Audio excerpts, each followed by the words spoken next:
Tuhan firman-Mu ajaib, kekal meski gunung menghilang. Tiada huruf yang gagal, tak terpatahkan sia-sia. Hidup seperti-Mu ya Allah, lebih dari emas. Aku bersaksi kitab-Mu, kitab yang suci. Terdengarkan firman-Mu, hibur hati yang luka. Terangilah langkahku kemanapun ku pergi. Biarkanlah firman-Mu berkuasa atasku. Ubahkanku, bebaskanku, ku mau menyenangkan-Mu. Tuhan firman-Mu ajaib, kekal meski gunung. Ubah dan bebaskan aku, mau menyenangkan-Mu. Salam jumpa pemirsa terkasih, saya menyambut Anda sekalian dimanapun Anda berada dalam episode terbaru program studi harian kita, Semua Kitab Suci. Dalam program ini kami memperkenalkan studi lengkap tentang Alkitab dari Kitab Kejadian hingga Wahyu. Saya berdoa dari lubuk hati saya agar program ini benar-benar menjadi berkat bagi Anda dan keluarga Anda dan semua pemirsa dimanapun berada. Saya berharap Anda dan keluarga Anda sehat dan kuat. Tidak hanya kesehatan dan kekuatan tubuh, tetapi saya juga berharap kesehatan dan kekuatan spiritual. Tuhan menjaga Anda dari penyakit spiritual yang kita dengar di episode terakhir, perzinahan dan perpecahan. Dan kita akan mendengar tentang banyak penyakit rohani. Satu-satunya hal yang akan menjaga Anda dan keluarga serta gereja Anda adalah firman yang kudus. Firman Tuhan menjaga Anda dari penyakit spiritual. Hari ini mudah-mudahan kita akan mempelajari pasal yang ke-7 dari kitab 1 Korintus pasal 7. Untuk memulai, izinkan saya untuk menyambut tamu kehormatan yang telah hadir di studio, hamba Tuhan Dr. Farid Zaki. Selamat datang Dr. Farid. Selamat datang. Sebuah kehormatan. Terima kasih. Juga para hadirin di studio, selamat datang.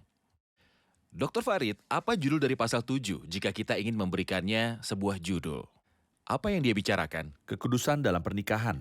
Kekudusan dalam pernikahan. Bagaimana seharusnya hubungan suami istri dalam posisi yang tepat yang Tuhan perintahkan.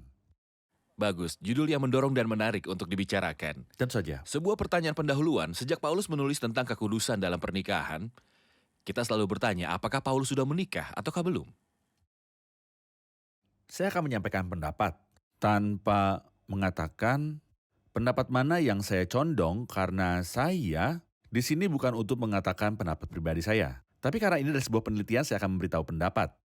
Beberapa menolak bahwa dia menikah karena ada banyak kiasan bahwa Paulus menunjuk dirinya sendiri sebagai yang menerima karunia dari Tuhan untuk tetap tidak menikah. Pasal ini di sini ayatnya di pasal 7 ayat 7. Namun demikian alangkah baiknya kalau semua orang seperti aku. Tetapi setiap orang menerima dari Allah karunia-Nya yang khas, yang seorang karunia ini dan yang lain karunia itu. Ini membangkitkan ide bahwa Paulus belum menikah, kemungkinan besar. Nomor 2, kata Kristus memanggil Paulus untuk melayani. Saya pikir usianya 30 atau 31. Cara hidupnya dan banyak perjalanannya membuat tidak mungkin untuk ditemani seorang istri. Di pasal 9 dari surat ini katanya bahwa salah satu hak yang dia korbankan Untuk membawa istri yang beriman. untuk membawa istri yang beriman. Seperti Rasul Kristus lainnya yang sudah menikah dan berpindah-pindah, mereka ditemani istri mereka seperti Petrus. Bagus? Benar, itu pendapat. Itu adalah pendapat. Yang lain mengatakan tidak. Paulus menikah tapi namun menjadi duda. Untuk detailnya ia menulis tentang pernikahan. Tentang pernikahan urusan pribadinya dan hubungan khusus yang intim antara laki-laki dan istrinya.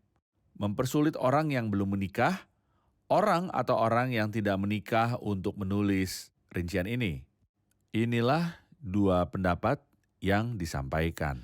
Selain itu yang mendukung pendapat ini adalah bahwa dia adalah anggota dari Sanhedrin dan salah satu syarat keanggotaannya adalah menikah.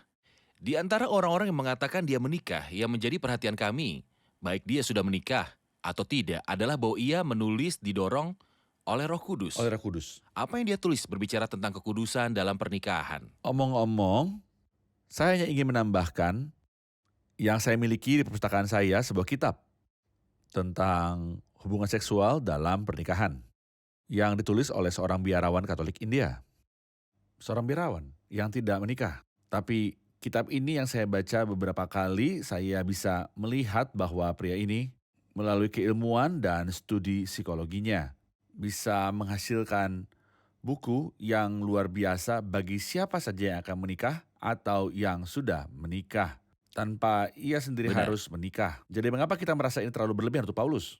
Bisa Tetapi di melakukannya sini Paulus unik karena ia menulis dengan didorong oleh Roh Kudus. 100%. Benar. Dia menulis di pasal yang ke-7, dan sekarang tentang hal-hal yang kamu tuliskan kepada aku adalah baik bagi laki-laki kalau ia tidak kawin, tetapi mengingat bahaya percabulan baiklah setiap laki-laki mempunyai istrinya sendiri, dan setiap perempuan mempunyai suaminya sendiri. Hendaklah suami memenuhi kewajibannya terhadap istrinya, demikian pula istri terhadap suaminya. Istri tidak berkuasa atas tubuhnya sendiri, tetapi suaminya. Demikian pula suami tidak berkuasa atas tubuhnya sendiri, tetapi istrinya.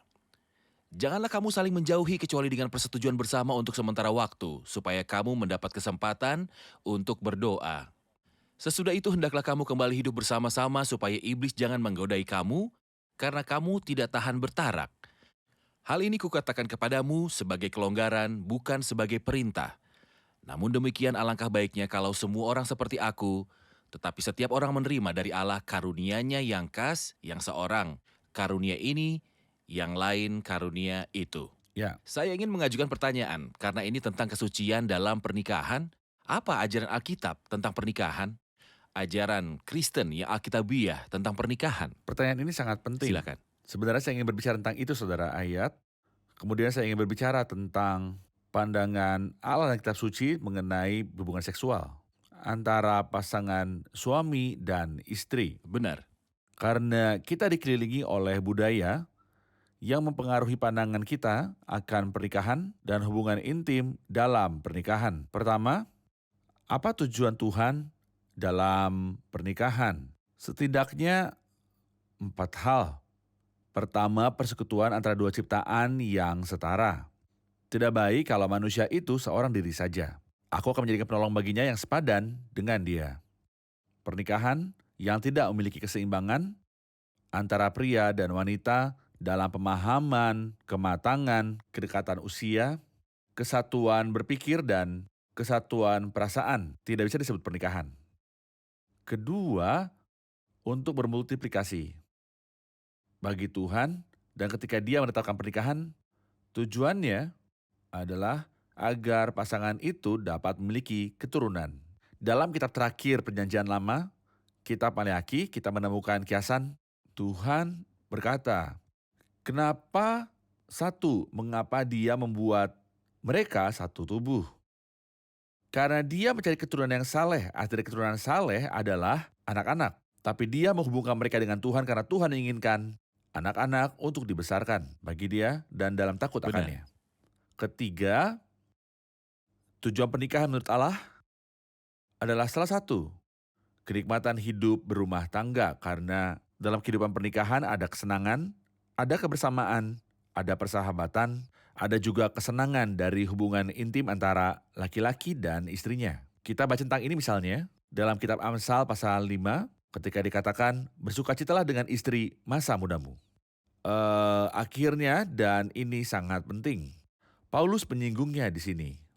Tetapi mengingat bahaya percabulan, karena itu adalah salah satu penghalang kita tergelincir ke dalam dosa, kenajisan, dan ini bantu untuk menjalani kehidupan yang bagaimana? Yang saleh. Oke, kita rehat sejenak lalu kembali untuk mengajukan pertanyaan, apakah pernikahan satu-satunya cara untuk menjaga pria muda dari dosa dan wanita muda dari dosa? Setelah rehat kita akan bertemu.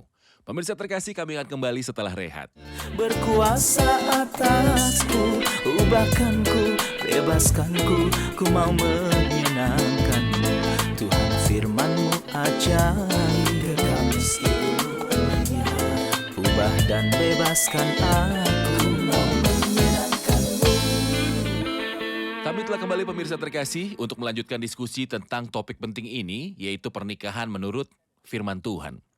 Dr. Farid, yang sedang kita bicarakan, apakah menikah hanya untuk mempertahankan seorang pemuda atau wanita dari dosa? Tidak, tapi itu salah satu faktor yang sangat kuat untuk dijauhi tergelincir ke dalam dosa. Jadi, kita baca di sini dalam pasal ini bahwa jika seseorang dimaksudkan untuk tidak menikah dan seiring waktu mereka merasakan itu, ini memberikan tekanan psikologis yang buruk yang disebut oleh Paulus. Kamu tidak tahan bertahap, katanya. Tidak. Serahkan keputusanmu dan menikah. Alih-alih melanjutkan di bawah tekanan hal yang dapat membawa Anda dalam dosa. Oke, saya ingin mengajukan sebuah pertanyaan mengenai pernikahan secara umum. Kita tahu bahwa Tuhan memiliki pemikiran tertentu tentang hal itu. Dan kita tahu bahwa Dia yang menciptakan mereka pada mulanya menjadikan mereka laki-laki dan perempuan. Dan akan ada buah yang disebut keturunan yang saleh. Pernikahan terjadi. Bagaimana seharusnya seorang pria memandang wanitanya? Bagaimana Alkitab memandang istri? Maksud saya kita tahu itu di Korintus, ada kenajisan di mana-mana. Dan seorang wanita dianggap hanya untuk dipakai untuk kesenangan. Ya, Tapi bagaimanakah Alkitab sendiri melihat wanita dalam pernikahan? pertama, perempuan dalam ciptaan seperti dalam Kejadian 1 sama dengan pria karena keduanya diciptakan menurut gambar Allah dan menurut rupanya. Oke. Ini adalah hal pertama yang mengangkat nilai wanita dengan tinggi. Tidak ada yang mengatakan bahwa dia lebih rendah dari laki-laki dalam pikiran atau agama. Sama sekali, sejak pasal pertama Alkitab. Kedua, pasal 2 dalam Alkitab memberi kita pandangan lain tentang wanita bahwa dia adalah penolong bagi pria. Jadi manusia dengan segala kemampuannya Dan penolong yang sebanding dengannya. dan penolong yang sebanding yang bersetara dan seimbang dengannya. Laki-laki dengan segala kemampuannya tanpa dia, ada hal-hal yang tak bisa dia lakukan karena dia adalah penolong. Nomor 3, adapun hubungan tubuh di antara mereka, kita baca di sini bahwa dia harus memberikan haknya dan dia harus memberinya hak. Dia punya Ini hak. berarti bahwa itu bukan hanya hak sang pria untuk menyentuhnya. Seperti yang dipertimbangkan di Korintus dalam bentuk perbuatan zina. Atau seperti Ya. sekarang. Di beberapa budaya bahwa wanita digunakan untuk memenuhi keinginan dan nafsu manusia. Benar. Tidak. Di sini dia berkata hendaklah suami memenuhi kewajibannya terhadap istrinya. Dan Paulus mulai dengan dia. Ya, Karena wanita punya hak dan pria juga memiliki hak. baik. Kita akan menjawab pertanyaan dari hadirin. Bisakah tolong jelaskan kepada kami tentang kata-kata jangan saling merampas dan apakah arti dari karunia istimewa sehubungan dengan tidak menikah? Baik, Dr. Farid, kita perlu menjelaskan dua kata ini. Jangan menjauhi satu sama lain atau berhenti menjauhi satu sama lain. Menjauhi, merampas. Jangan merampas satu sama lain. Apa artinya menjauhi satu sama lain? Kita sepakat di sini yang dia bicarakan adalah hubungan intim antara pria dan wanita dalam pernikahan. Apa artinya di sini? Itu membuat saya bertanya, apa prinsip-prinsip dari hubungan suami istri? Sebagaimana Tuhan telah mengaturnya. Karena ada prinsip yang harus kita ketahui. Apakah itu? Saya akan meringkasnya menjadi 4 poin juga. Prinsip pertama, hubungan ini tidak ternoda oleh kenajisan apapun. Ini sangat bersih dan hubungan yang baik. Karena Tuhan berkata tentangnya dalam Kejadian 1 setelah dia mengaturnya. Maka Allah melihat segala sesuatu yang dijadikannya itu sungguh amat baik, termasuk beranak cuculah dan bertambah banyak, penuhilah bumi. Kedua, Tuhan menginisiasi keintiman. Hubungan antara suami dan istrinya sebagai ekspresi cinta tertinggi. Bahwa dalam hubungan ini masing-masing dari mereka memberikan dirinya kepada yang lain.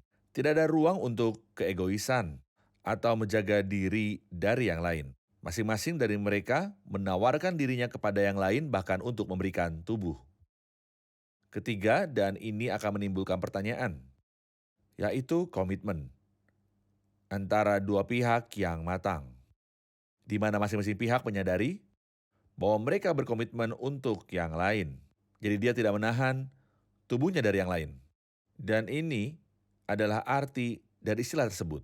Janganlah kamu saling menjauhi. Jika ada yang meminta hubungan ini, yang lain harus tahu bahwa Tuhan menginginkan mereka mematuhi. Oke. Tidak seorang pun harus menahan diri dari yang lain tentu saja, kecuali untuk masalah kesehatan. Kondisi sakit dalam hal ini tentu tidak akan ada hubungan seperti itu. Keempat, kapan hubungan ini bisa dihentikan sementara? Paulus menyebutkan penyebab rohani. Selain masalah kesehatan, untuk ini bukan bidangnya. Dia berkata, kecuali dengan persetujuan bersama. Untuk sementara waktu supaya kamu dapat kesempatan untuk berdoa. Untuk sesuatu yang perlu mereka doakan. Mereka harus sepakat bersama untuk menghentikan hubungan ini untuk sementara waktu. Untuk memberikan pikiran mereka pada doa, Bukan karena najis. tidak. Tetapi untuk Supaya memberikan mendapat diri kesempatan untuk mereka berdoa. sendiri. Benar. Beri diri mereka sendiri.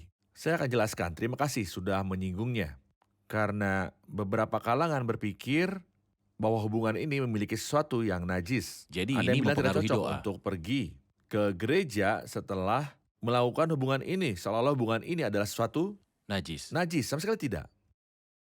Ini bersih, karena Allah adalah yang Jadi ini hanya untuk memberikan diri untuk berdoa. memberi diri untuk berdoa, dan Rasul Paulus menambahkan dengan hikmat, sesudah itu hendaklah kamu kembali hidup bersama-sama, supaya iblis jangan menggodai kamu. Oke. Yang berarti, jangan biarkan ini lama-lama. Dan Baik. kembali bersama. Keempat, yang saya singgung sekarang, jeda adalah untuk waktu yang singkat. Kemudian kembali ke relasi lagi. Saya sudah menjawab. Benar. Ya. Tetapi ada sesuatu karunia yang disebut tidak Itu menikah. yang saya katakan. Tuhan Yesus ketika dia berbicara tentang sida-sida mengatakan bahwa beberapa sida-sida dilahirkan seperti itu. Yaitu tidak dapat melakukan hubungan suami istri. Dan beberapa sida-sida dibuat demikian oleh laki-laki. Yaitu dibuat untuk tidak dapat memiliki hubungan seksual. Dan beberapa sida-sida menjadikan diri mereka demikian demi kerajaan Allah. Mereka Maksudnya menahan diri apa? dari pernikahan. Ya, demi pelayanan Tuhan memberi mereka kemampuan untuk hidup tanpa pernikahan atau hubungan perkawinan. Lalu saya tahu dari Anda bahwa Allah telah menetapkan hubungan antara laki-laki dan perempuan. Kita juga tahu bahwa Tuhan menghormati wanita agar tidak hanya untuk kesenangan seperti dia berada di lingkaran penyembahan berhala atau seperti yang sedang tren sekarang di beberapa budaya. Namun wanita memiliki otoritas atas tubuh pria dan pria memiliki otoritas atas Tubuh tubuh wanita untuk saling memuaskan. Saya membaca sebuah deklarasi baru-baru ini. Dari seorang pemimpin mengatakan jika Anda bertemu perampok, jika Anda sedang dalam perjalanan dengan istri Anda dan seorang perampok muncul, dan ingin membawanya, tinggalkan dia padanya. Karena ini seolah-olah Anda memberinya uang Anda untuk mengamankan diri Anda sendiri. Saya ingin membahas ini dalam terang ajaran Tuhan Yesus Kristus dan ajaran Alkitab tentang cinta di antara pasangan suami istri.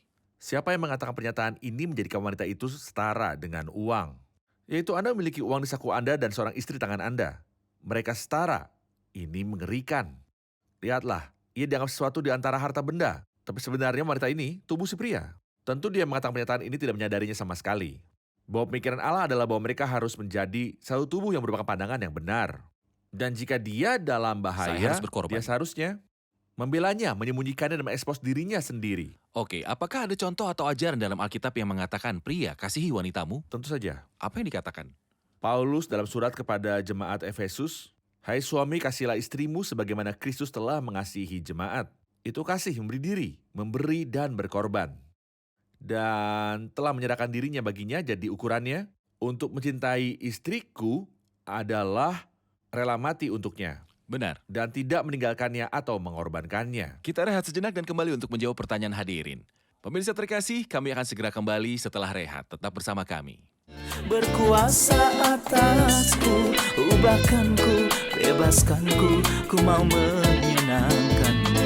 Tuhan firman-Mu ajaib, kekal seluruhnya. Ubah dan bebaskan aku, mau menyenangkanmu. Kami telah kembali pemirsa terkasih untuk menjawab pertanyaan hadirin di studio. Dalam ayat 12 dia berkata kepada orang-orang lain, aku bukan Tuhan, katakan, kalau ada seorang saudara beristrikan seorang yang tidak beriman dan perempuan itu mau hidup bersama-sama dengan dia, janganlah saudara itu menceraikan dia. Dan kalau ada seorang istri bersuamikan seorang yang tidak beriman dan laki-laki itu mau hidup bersama-sama dengan dia, janganlah ia menceraikan laki-laki itu, karena suami yang tidak beriman itu dikuduskan oleh istrinya dan istri yang tidak beriman itu dikuduskan oleh suaminya. Andai kata tidak demikian, niscaya anak-anakmu adalah anak cemar, tapi sekarang mereka adalah anak-anak kudus. Pertanyaannya di sini adalah katanya aku bukan Tuhan, katakan. Apakah itu pendapat pribadinya bukan pendapat Tuhan? Dan pertanyaan lain adalah bagaimana bisa pasangan yang tidak beriman menjadi suci di dalam yang beriman? Mohon komentar Anda, Dr. Farid. Pertanyaan pertama Ya, sangat penting. Aku bukan Tuhan. kepada siapa dia berkata? Dia berbicara kepada jemaat di Korintus. Bukan, kepada siapakah dia berkata? Kepada kelompok yang mana? Oke, saya dapat mengatakan bahwa paragraf pertama dari 1 sampai 7 dapat berjudul pernikahan dan kewajibannya. Oke, Paragraf kedua yang kita mulai sekarang dari 10 sampai 24, perceraian dan implikasinya. oke. Apakah ada perceraian? Tidak. Apa itu pemisahan? Apa situasi ini? Saya hanya mencantumkan judul umum. Ya, Rasul Paulus dalam paragraf ini berbicara yang belum menikah. Mereka yang tidak menikah atau mereka yang tidak mau menikah Ya. dan janda. Dia memberitahu mereka bahwa baik untuk tetap seperti saya, tanpa pernikahan. Tapi jika mereka tidak bisa mengendalikan diri, seperti yang baru saja saya katakan, biarkan mereka menikah. ya, Jika mereka tidak bisa terus menjaga. ya. Jadi lebih baik menikah dibandingkan terus terbakar gairah. Mereka yang belum menikah dan para janda. Tepat. Tetapi sekarang untuk yang sudah menikah, saya perintahkan, namun bukan aku melainkan Tuhan, seorang istri tidak boleh berpisah dari suaminya. Untuk memahami pertanyaan saudari kita, aku memerintahkan. Dia bertanya tentang bukan aku. Maaf, dia bertanya tentang aku bukan Tuhan. Ya. Katakan, mari kita mulai dengan yang pertama. Pertama, Di mana dia berkata bukan aku tetapi Tuhan. ya. Kedua ekspresi ini apa artinya? Seorang istri tidak boleh menceraikan suaminya. Ya, tapi pertama mari kita berurusan dengan kedua ekspresi tersebut. Kedua ekspresi ini apa artinya? Ada hal-hal ketika Kristus ada di bumi dia memberikan arahan yang jelas tentang mereka. Pernyataan yang disampaikan Tuhan ketika dia ada di bumi. Dikatakan oleh Kristus dan para rasul tahu. Kristus berkata bahwa tidak ada perceraian kecuali perzinahan. Bagus. Tetapi Kristus tidak berbicara tentang situasi saat ini. Dua pihak itu menikah sebelum percaya. Kemudian agama Kristen datang. Salah satu dari mereka percaya kepada Kristus dan menjadi Kristen, selama yang lain tetap kafir, belum percaya. Mereka mengutus untuk bertanya pada Paulus, apa yang harus kami lakukan? Apakah orang beriman akan menceraikan orang kafir atau haruskah mereka tetap bersama? Dia menjawab di sini dan mengklarifikasi Ketika di dia sini. berkata aku bukan Tuhan, artinya tidak ada pernyataan yang diucapkan Tidak oleh ada Tuhan pada keterangan, saat ya, itu. tapi tetap saja setiap kata dalam surat ini berada di bawah judul apa yang kuatakan kepadamu adalah perintah Tuhan. Oke, Hal-hal yang ditulis oleh Paulus ini adalah perintah Tuhan oleh Roh Kudus. Dia sendiri berkata di akhir pasal ini, dan aku berpendapat bahwa aku juga mempunyai Roh Allah yang artinya mengerti. Ya, oleh siapa saya berbicara dengan Anda? Oleh Roh Kudus. bagian kedua dari pertanyaan, apa arti dari pihak suci kafir di pihak orang beriman? Kesucian bukan berarti keyakinan, diwariskan atau diresapi melalui hubungan. Tidak, tetapi suci berarti dipisahkan atau disisihkan. Secara sederhana, sebuah keluarga yang memiliki keyakinan di dalamnya, misalnya istrinya orang beriman, suami yang tinggal bersama istri sementara dia kafir, dan hidup dengan istri yang beriman. Pertama, kemungkinan dia datang kepada Kristus sangat kuat karena dia melihat kehidupan Kristus, kehidupan iman, dan keharuman Kristus. Dia ada di dalam lingkaran. Inilah makna suci, dipisahkan, dikuduskan dalam lingkaran di mana Kristus berada. Sampai dia menerima Kristus, hal yang sama berlaku untuk anak-anak. Ya, Anak-anak yang dibesarkan dalam sebuah rumah. Di mana ada ayah yang beriman atau ibu yang beriman, bahkan jika pihak lain bukan orang percaya, kemungkinan mereka datang pada Kristus sangat tinggi. Kita memiliki contoh dalam perjanjian baru, Timotius, yang menjadi pendeta yang diberkati. Dia memiliki ibu yang percaya.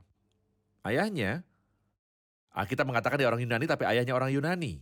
Kata Yunani memberi kesan bahwa dia belum menerima Kristus, tetapi Timotius percaya dan menjadi pelayan.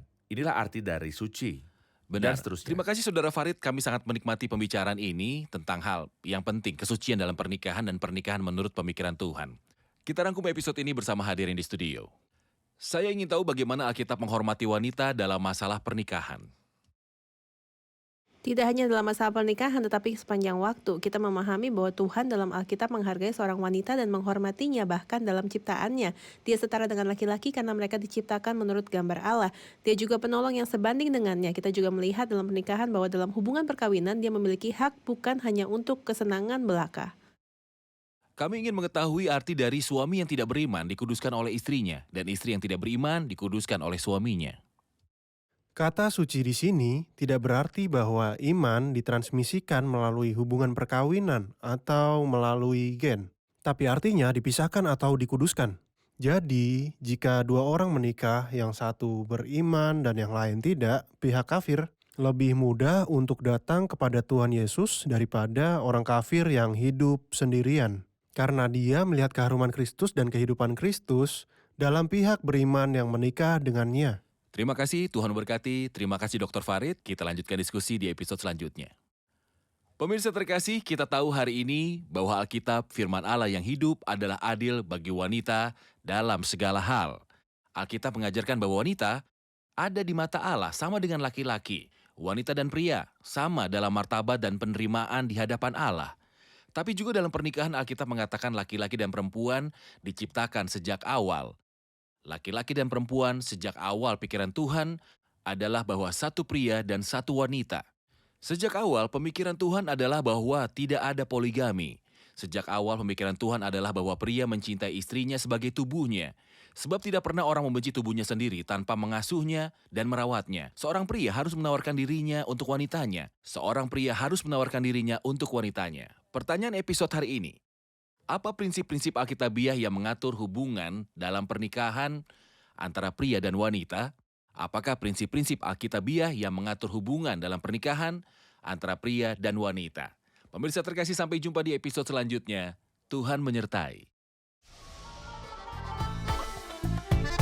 أنا هفرح بيك علشان انت بتكفيني أنا ههتف ليك علشان انت بتحميني أنا هفرح بيك علشان انت بتكفيني أنا ههتف ليك علشان انت بتحميني مش مستني يا ربي موقف راح يفرحني أو مستني كلام هيطمني ويسعدني أو مسنود على ناس تتغير وتجرحني وارجع لك من تاني علشان تشفي وتشبعني مش مستني يا ربي موقف راح يفرحني أو مستني كلام هيطمني ويسعدني أو مسنود على ناس تتغير وتجرحني وارجع لك من تاني علشان تشفي وتشبعني أنا هفرح بيك علشان انت بتكفيني أنا ههتف ليك علشان انت بتحميني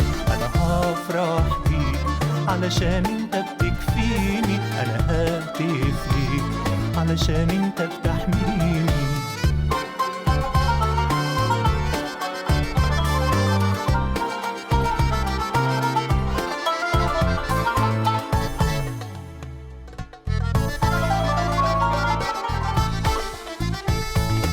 مش رح انزل عيني من على شخصك وجمالك واتذكر ضعفاتي وخيانتي وكسر كلامك وياك بتجدد عهدي تغمرني بنهر سلامك وتفيض فيا بروحك بشهادة المجد جلالك مش رح انزل عيني من على شخصك وجمالك واتذكر ضعفاتي وخيانتي وكسر كلامك وياك بتجدد عهدي تغمرني بنهر سلامك وتفيض فيا بروحك بشهادة المجد جلالك أنا هفرح بيك علشان انت بتكفيني أنا ههتف ليك علشان انت بتحميني Tuhan firman-Mu ajaib kekal meski gunung menghilang. Tiada huruf yang gagal tak terpatahkan siasat. Hidup seperti-Mu ya Allah lebih dari emas. Aku bersaksi kitab-Mu, kitab yang suci. Mendengarkan firman-Mu, hibur hati yang luka. Terangilah langkahku kemanapun ku pergi. Biarkanlah firman-Mu berkuasa atasku. Ubahkanku, bebaskanku, ku mau menyenangkan-Mu. Tuhan firman-Mu ajaib, kekal meski ubah dan bebaskan aku.